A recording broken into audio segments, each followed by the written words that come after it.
So there's both rigorous research in here and new and untested ideas that I'm working on. What I want to try to share is, economically speaking, what happened, where we went wrong, how we doubled down on those problems in the digital age, and how we can do something better. I'm a media theorist by trade, so what I tend to do best is denaturalize things that people have come to accept as conditions of nature, pre-existing conditions.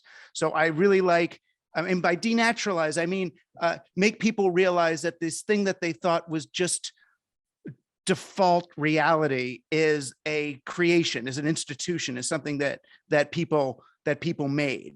So I love going to a high school and saying, pulling out $1 and telling kids, well, what is this? And everyone goes, this is money.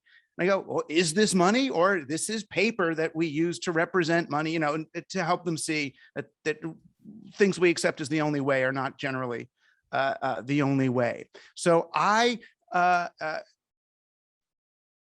guess the main insight I came to in the work that I want to share with you is that, money is an operating system. Corporations are the software that was designed to work on those operating systems. And as a media theorist, I tend to emphasize how the way we understand things or perceive of things really dictates a lot about their power over us and our ability to change them. So while I don't want to argue for better propaganda or marketing for economic justice or equitable enterprise, I do want to argue that the communication and storytelling that we use to create the frame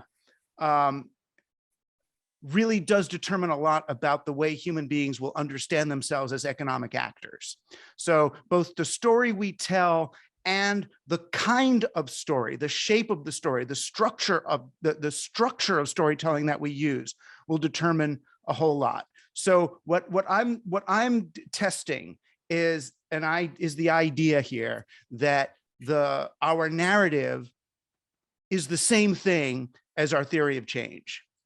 That they're not like one another, they don't influence one another, but they are the same thing. And I think Marx got this, and when I reread Marx recently, this year for this actually, and I'm understanding Marx more like Freud, Marx as literature, Marx as a storyteller.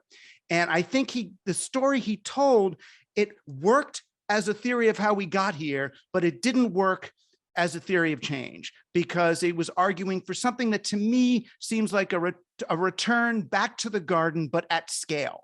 The main story I got from him is, he talks about Robinson Crusoe and this guy, and he's on this island and he marked everything down and all these little ledgers and it was all fine.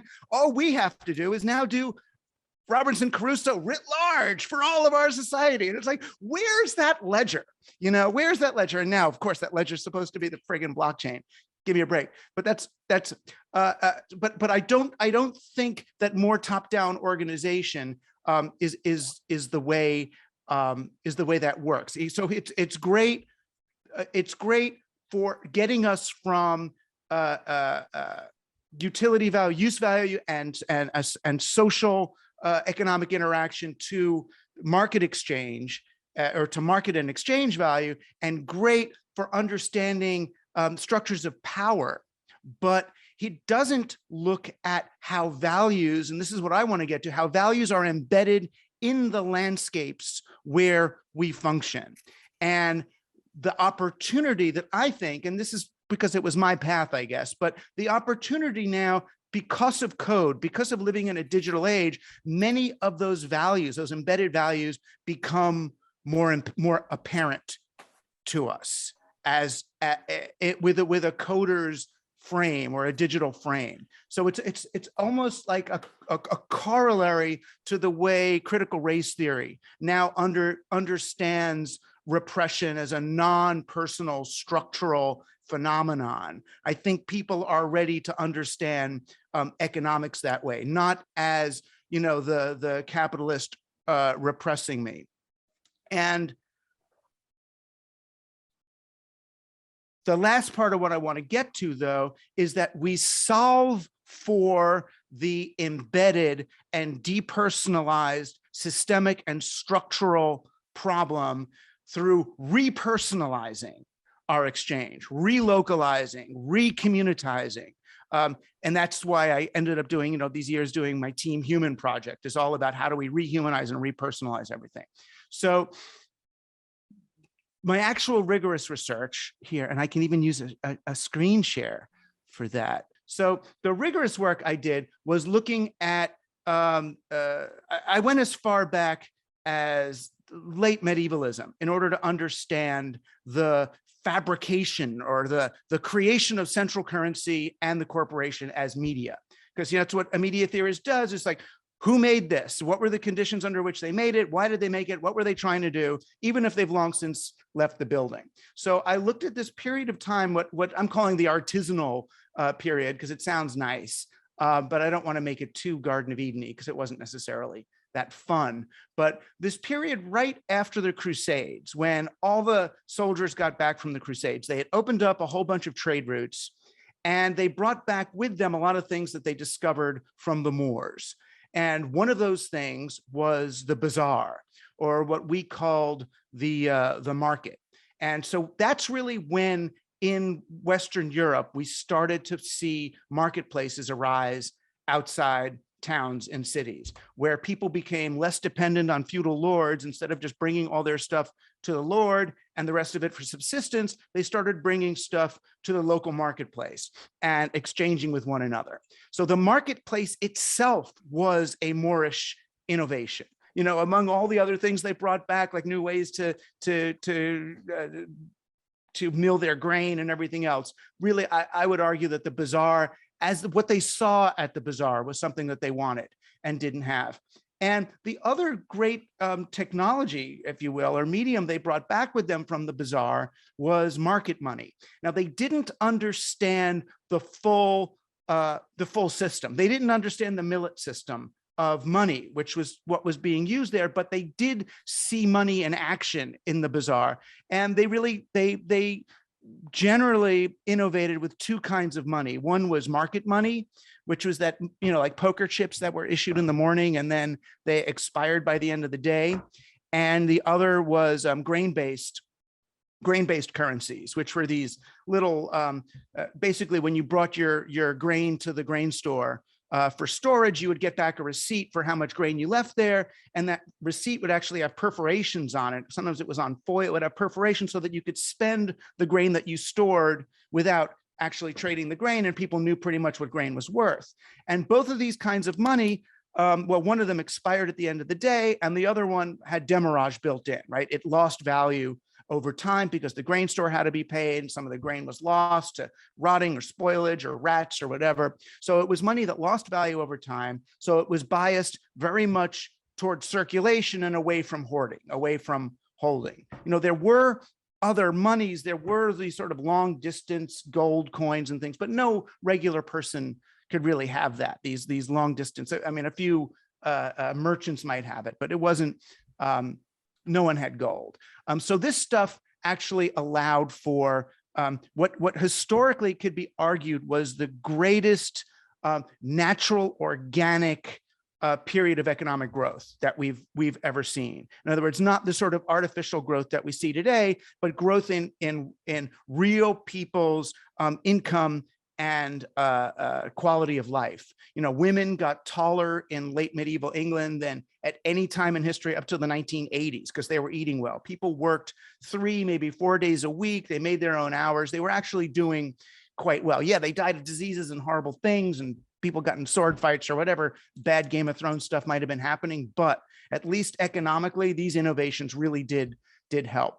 The problem at this with this is that as the peasant class got wealthy, the aristocracy got relatively poorer and lost control over economic activity. So they were getting really threatened. So the aristocracy really came up with two main innovations to stem the growth, to prevent the continuing rise of the burger class or the bourgeois class that they were upset about. Right? One of them was central currency. So they made all local monies illegal. They said that these monies had foreign gods on them, and they forced everybody to borrow. And each nation or proto-nation did it in a different way and in a slightly different moment. But the main idea was now you had to borrow money from the central treasury at interest instead of using your regular money. If you used regular money, I mean, they did terrible things to you. This is when they Philip the Fair hired the Knights Templar to go and to kill anybody who was using a local currency. And after then he killed the Knights Templar, but that's another story. This was not, as it's been described in many economics books, the natural emergence of a more powerful form of currency in order to serve the growth of the economy. This was a quite conscious and deliberate form of repression, right? They were more concerned with getting rid of local currencies, which were optimized for the circulation of value and exchange, and they wanted the fringe benefit of being able to get to continue increasing their wealth without working, right? These were the formal feudal lords of medieval Europe who hadn't worked in 5 or 10 centuries, their families, and they needed a way to make money simply by having money. So by owning the bank, you can now lend money out and get money back at interest. And as we all know, the problem with this, of course, is that once interest is built into your economic system, the economy has to grow just for things to stay the same. So it was great for promoting colonialism and expansion, but it was really bad for a sustainable economy. And the other main invention they came up with at the same time was the chartered monopoly. And this is where my most, I guess, unique and rigorous work came in, was, going to the Yale archives and with a Dutch translator and having them translate the medieval Dutch charters for the early monopolies. And that's where I saw the story that I'd been told about why these charters were there was just all wrong. You could see in the language what they were describing, all of the exceptions, the intent of the documents, which was even stated in the beginnings of some of these documents, was really to authorize a few of the king's best friends to have monopolies in return for the king to have a piece of the action. That's all it was a way for, again, the failing aristocracy to grant legal monopolies to the leading merchants in return for a piece. And I mean, the merchant loved it, and the monarch loved it, but the people didn't love it, because now if you were, Joe the shoemaker going to the market and making shoes and selling your shoes, now you had to go work for His Majesty's Royal Shoemaker as an employee. So this is when the clock went up on the tower in the medieval town, and people started, instead of selling the value they created, they were wage laborers for the first time really since slaves. Now you're selling your time. So it was beyond even what Marx was talking about. Now you're not even just selling your use value, you're selling the time of your life. So this chart that I made here from the switch from artisanal to industrial is really the one that I'm describing here, as we went from the early subsistence circular marketplace to the growth-based colonialist industrial economy.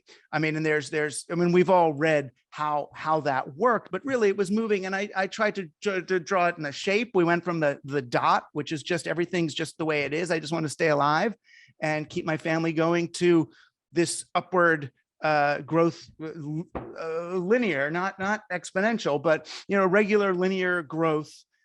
We went from the family business to the chartered monopoly, or the proto corporation. And once you have a monopoly, now really it took competition out of the equation. Now really with the with the charter monopoly, it really became about figuring out how to extract as much value from whatever monopoly had been granted to you. So that meant hiring the cheapest workers, getting rid of the craftsmen, and going to the equivalent of the Home Depot parking lot and hiring an illegal immigrant and training them in 10 minutes and putting them on the assembly line. Which again, the assembly line was not more efficient. It was just, it had cheaper labor.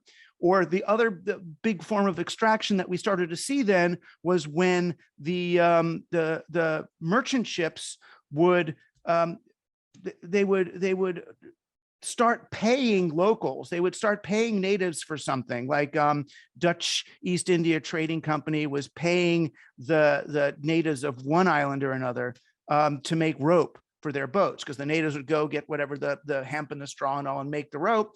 And they went back to the charter monopoly, went back to the king and said, oh, we're spending money on rope. So they got a law that said, oh, natives are not allowed to make rope anymore. And rope can only be made by the charter monopoly. If a native wants to make rope, they have to do it as an employee of the corporation.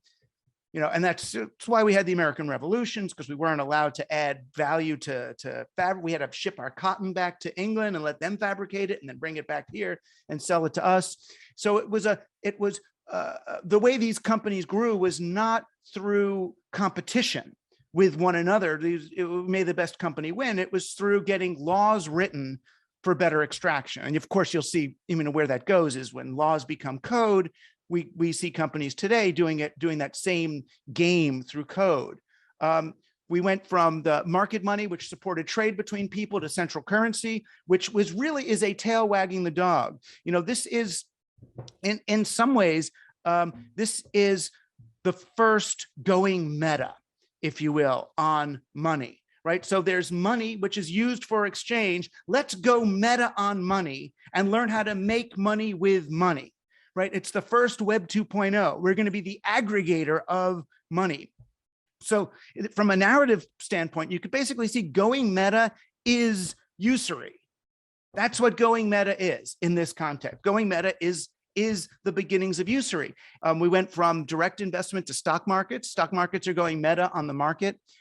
We went from handmade products, like I think of it as the manuscript, to mass-produced things like the printed book. Our marketing changed from the human face to the brand icon. So that's like Joe the Miller that you buy your oats from, to the Quaker oat face on the box, right? It's a dehumanized brand icon, but the brand icon, interestingly enough, its function is the opposite.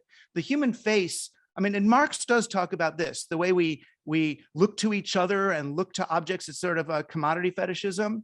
The brand icon is an extension of commodity fetishism. So the brand icon has nothing to do with the product. It's the Keebler elves, right, are baking your cookie in a hollow tree. That has nothing to do with the product. It's about obfuscating the reality of industrial production, right? We don't want to know. You don't want to know how this stuff is made. It's just look at this nice Quaker. We went from obviously personal contact to mass media. We went, and I kind of, we all know this, so I don't need to talk too much about it. The movement from the commons to the colony, the enclosure of the commons, but also the colonization of the world. We went from wages where people, I was alluding to this before, where people were paid for the value or the actual value of the object, the utility value, to being paid for your time, which was again disconnected from whatever the person is doing. We went from a local scale to a national scale, and the whole economy, which used to be optimized for the creation of value, got moved to being optimized for the exchange, for the extraction of value. And we know, I talked a little bit how this economy required growth. So now we got digital, and I really thought, like many of us, the digital is just going to be great, right? Now everyone's going to have everything. It's all going to be decentralized. We're all going to make our own money and have, I was one of them. But really what happened instead was we doubled down on industrialism. So instead of getting a digital economy that I might have liked, digital localism or something great, we got what I'm calling digital industrialism. So we moved from regular growth to exponential growth. Again, this is a pure meta play, right? That is meta, Web 2.0. So rather than having being a seller or .com, be the platform that owns all the .coms, right? You move to a more of the platform monopoly of an Amazon or an Uber. You know, while the economy had already been a race toward meta, now we see a meta to meta to meta. In other words, things go meta on meta really fast. So in financial instruments, you see it, right? So you have a company, you have the stock of the company, you have a derivative of the stock because people want to compress the time. They don't want to wait 3 months to see their money come. They want that money now. So you get a derivative of the stock, then you get a derivative of the derivative. And because these derivatives and derivatives of derivatives and meta are so much more leveraged and you can make so much more money, we ended up in 2013 in a situation where the New York Stock Exchange, which was already an abstraction of the marketplace, ends up being consumed by its own abstraction. Right? It was bought by its derivatives exchange. And we can see this at any model of it. You know, when we go from land to property, to mortgages, to derivatives, to credit default swaps, we're going meta. And the reason we can keep doing that is because of digital. Digital allows us to go meta in a way because we can keep compressing and expanding, compressing and expanding on it. But each new level, and this is pure McLuhan, right? The medium, the medium becomes the content of the next medium, becomes the content of the next medium, becomes the content of the next medium. And the humans are all the way in there, framed by 90 of these now.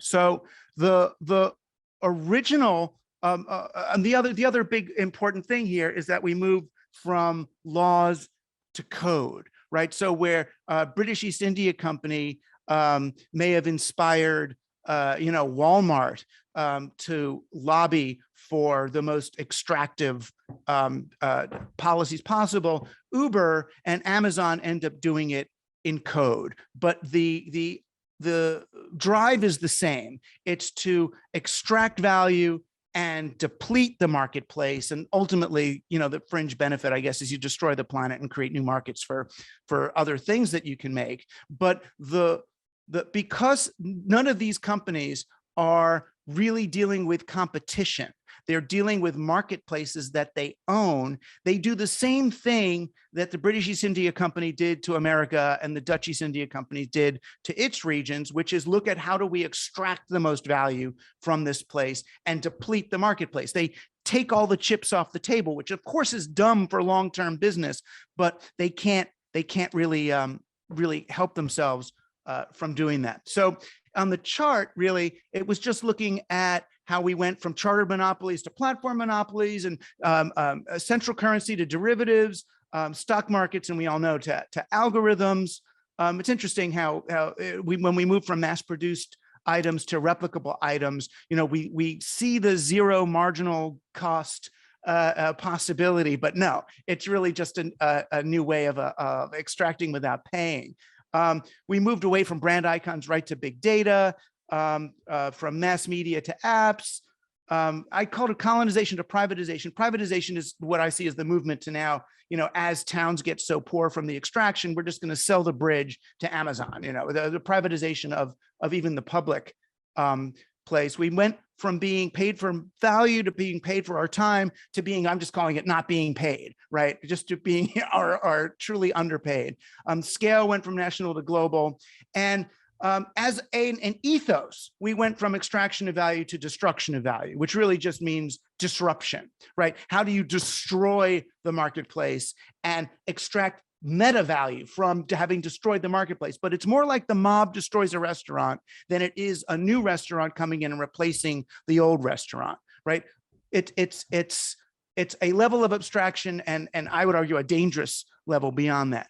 Now, what I'm hoping we do instead is what I've been calling digital distributism, which is an updating of the distributism and subsidiarity that folks like Belloc and Chesterton and the Vatican were talking about in the 1910s and 20s and 30s, sort of as a response to Marx. So in digital distributism, what we would see is a return to co-ops and family businesses. It retrieves the Catholic social teachings, which are really interesting in this case. That's why I was reading Belloc and Chesterton, even though they verge on the fascistic, which I want to talk about. They understand that distributism, and all distributism is where the worker owns the means of production, right? So the worker owns his or her tools, or a collection of workers own shares in the factory, right? You own the means of production. And that directly counteracts the chartered monopoly. So instead of the friend of the king getting to own the platform, now the people working the platform own the platform. And the second innovation in the distributed system is subsidiarity. And subsidiarity, it counteracts the growth bias of central currency, because subsidiarity just says no business should be bigger than it needs to in order to just do its function, in order to do its business. So if Joe's Pizza is really serving the town well and doing great, and the next town over needs a pizzeria, Joe does not expand his pizzeria to the next town. Instead, he teaches Mary how to make pizza over in that town, and she makes pizza. She wants to give him something for having taught her. She can pay him for a few hours of teaching, but he doesn't own a share in her company for doing that. Rather, he benefits from there being another pizzeria in the next town, because he runs out of cheese one day. He can call Mary, who he's taught and who loves him, and he can say, hey, do you have any extra cheese? I ran out, until the next delivery comes. I mean, it's a networked group of businesses in subsidiarity, and it counteracts the growth bias of central currency. You don't need to grow. So it's not socialism, right? It's not about redistributing redistributing the spoils of capitalism after the fact through a great plan, but rather pre-distributing the means of production before the fact. And it looks, I would think, a bit more like anarcho-syndicalism, a kind of a bottom-up network of cottage industries and real face-to-face operations of like kibbutzes. And so you get the local face-to-face rehumanization of the workplace that I'm talking about, where you're next to your fellow workers making stuff, where you own the assembly line, you own the building you're in, you govern it together, but you are part of a larger network, and whether it's Mondrian-like or bigger, you're part of a larger network where you can actually trade. So you operate on more than one scale at the same time. So in terms of the chart, all I'm really talking about is we move from exponential growth now to a more sustainable prosperity, which is everything from Kate Raworth to me to tons of us are talking about that. We go from a platform monopoly to a platform cooperative. This is actually a little old to be saying Bitcoin and P2P, but we would move from derivative instrument money to, yes, the real possibility for well-written blockchains would be to promote circulation of money in a peer-to-peer economy rather than the extraction of value. We go from investing to crowdfunding. Our production scheme ends up being collaborative. Marketing returns to what we used to call product attributes in advertising. What the fuck does it do?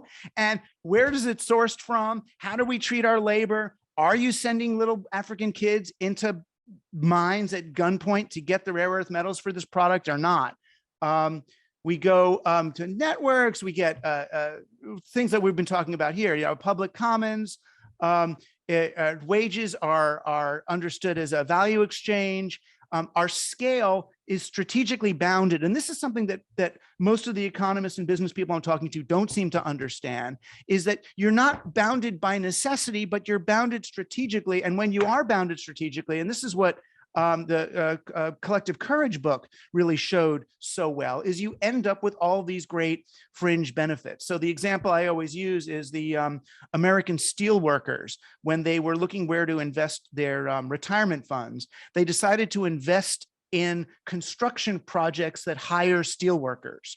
And it was like, duh, that's a great way. So they can basically double dip, right? They made an investment in something and that thing gave them jobs. And then they said, well, and once that did so well, then they said, well, what if we invest in projects that we actually also need? So they started to invest their retirement money in projects that were building retirement facilities for their parents. So now they got retirement facilities for their parents, they got wages for doing it, and they got the ownership of it. So it's that sort of strategically bounded economic foresight helps you get that sort of Dyson effect where the things start spinning and spinning and spinning, and you end up getting it's really how do you why is it better to better than earning $10 once? Why is it better to earn $1 10 times? Sort of that phenomenon. And of course, that whole economy is optimized for the exchange of value. And then the last thing I did was just from a narrative perspective is to look at the first and last column. We see a return, right? You see, from the dot to the circle, it's like a self-conscious version of the artisanal reality. It's an intentionally leveraged and intentionally, in the best sense, exploited version of the artisanal, where we're using the digital sensibility not to go meta on the artisanal, but to network the artisanal and not to scale it, but to distribute it. Right? There's a very big difference. Scale is Amazon, and I don't want to use the word scale, but I do mean it's network and large and connected. It's just not scaled because the underlying operating system requires that it do so. All right. So now let me try to unshare. Oh, there. All right. So now it's to the totally new part here. So what I'm talking about here then is the restoration of human scale to our economy and a new narrative, right? A narrative of localism, of human scale, and of trust. I think we have to you the futility of individualism, and the individual. There's no such thing as the individual. And once you get over the individual, then all of these red herring or dead ends of sovereignty and individual liberty start looking like red flags. You start to understand sovereignty and individuality means, oh, you want to be alone. That's the way I understand. Oh, so you're alone. Oh, that's sad. You have sovereignty because you're alone. Right.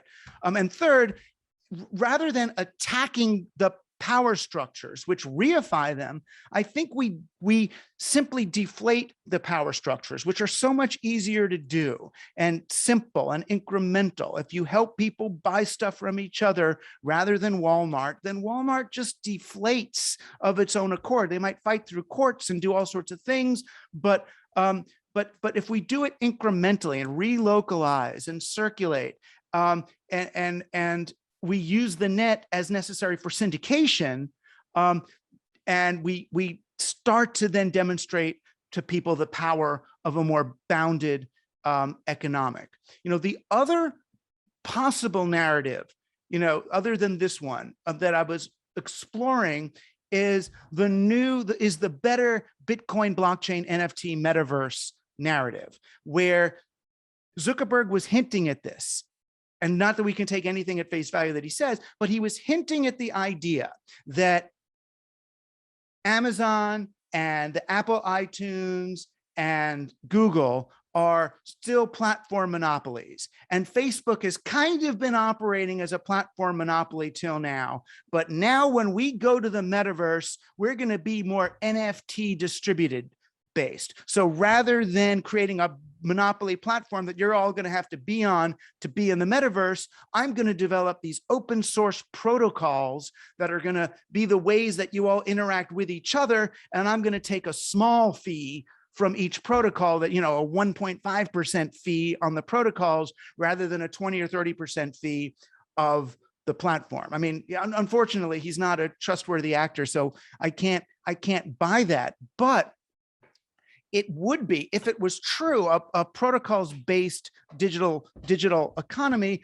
would then depend on what he says. I need the GDP of the whole marketplace to go up, right? So instead of it being about how much value, how much money can I extract from the playing field, it's about how do I get as much money in the playing field as possible so I can keep getting my little tolls.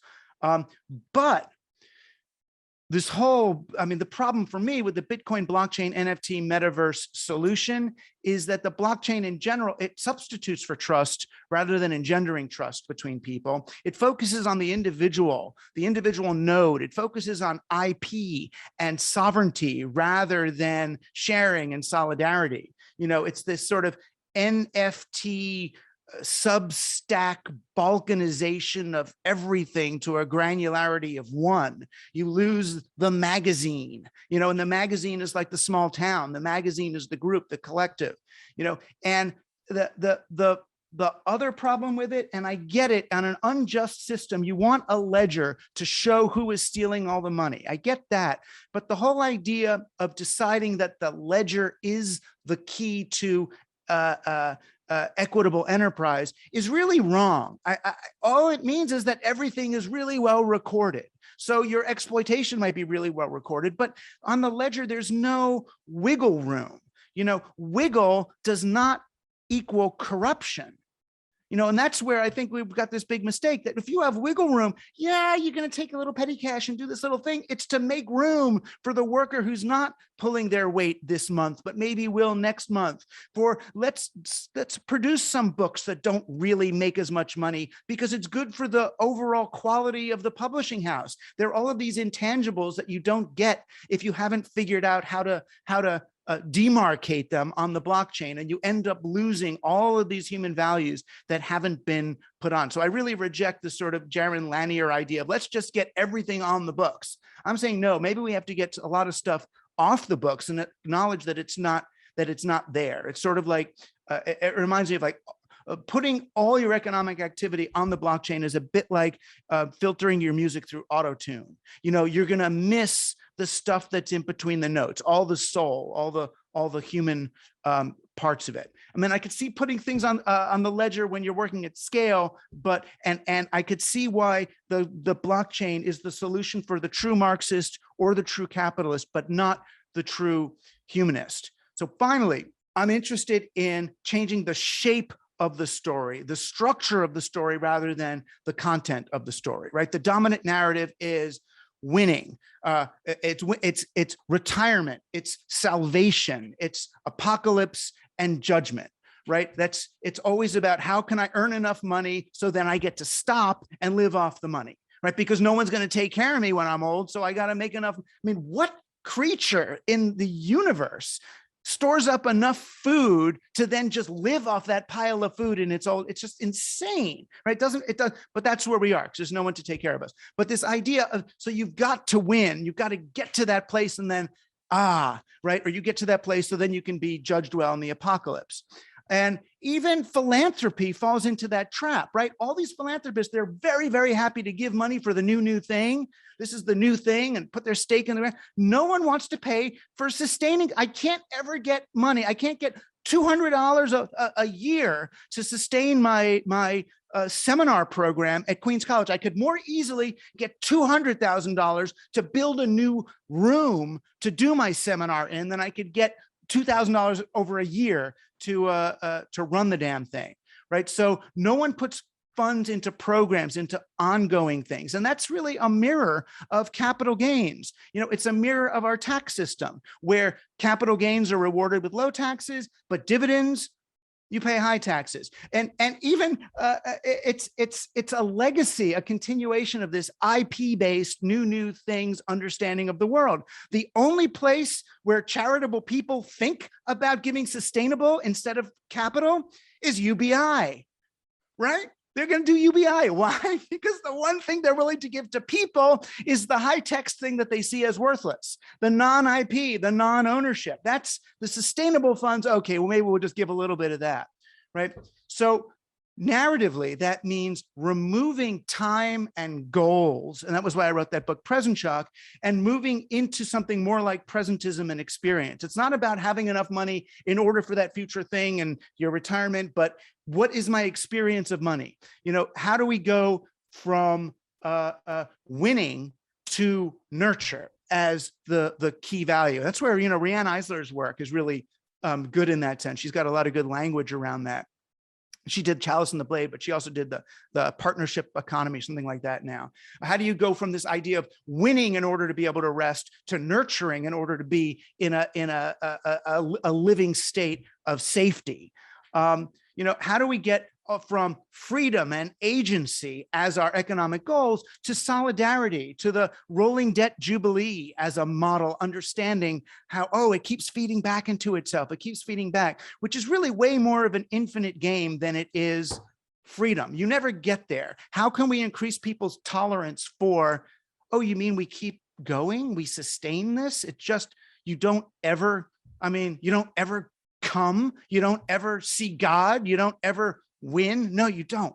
How do we increase that? There are communities of nurture we can use as examples. I still regularly think about when I was in college and went to Rome and walked around Rome at night and saw the people. It sounds like I'm insane, but I'd never seen anything like it, where there's like 3 or 4 different generations of people all hanging out together in the evening. They were like teenagers making out. There were these men like throwing dice or coins. There were old ladies yelling at everybody. And they're all just part of this one thing in the evening, playing together, like multi-generational. I was like, what was that?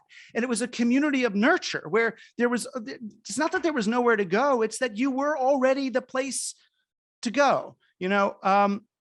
I do think that the digital media environment gives us an opportunity to play with this in a real way. And that's because digital is encouraging, and this is shorthand, but digital, I would argue, is encouraging responsibility and accountability in ways that we've never seen before, right? So from the left, with the accountability of digital is, cancellation and social justice warriorship, and everybody's responsible for everything. And we're going to find the tweet that you made in 1986 or whatever the tweets were, 2006, and you're going to be accountable for that forever.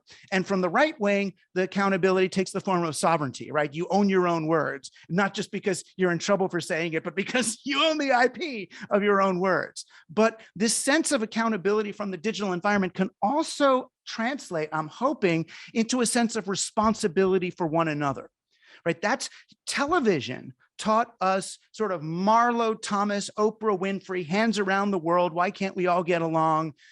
Rodney King, that sort of like that friendship as a prerequisite to functioning together. I think digital can help us see that no. Responsibility can exist independently of friendship or even liking someone. This friend of mine, a religion professor, Sarah Pessin, she has this phrase. It's her way of summarizing Levinas. She says, "No, we have to hate and protect." She keeps going to that. You can have your responsibility for the other transcends liking them. Right. And that's the social that I think Marx was talking about, that you work together, you're responsible. That's not social in the way that I socialize with you because you're cute or I want to hang out and play poker with you. We are socializing because we are enacting a sense of responsibility for one another. Right. It's stewardship of one another, which then will engender stewardship of the planet. So, for me, this whole notion of equitable enterprise, right? Enterprise itself. And I love the word enterprise. Enterprise means bringing that collective sensibility to bear. Enterprise means bringing our sense of responsibility for one another and for every possible externality, bringing that to bear. And it's a fundamentally different understanding of business than the one we've been using up till now, which is about winning and isolating and getting on top and then never having to work again. It's in order to get to the place where you're in that infinite circular or spiral game of doing ongoing incremental improvement, but motivated by a sense of accountability and responsibility for everyone's actions and everyone's impact on everyone else.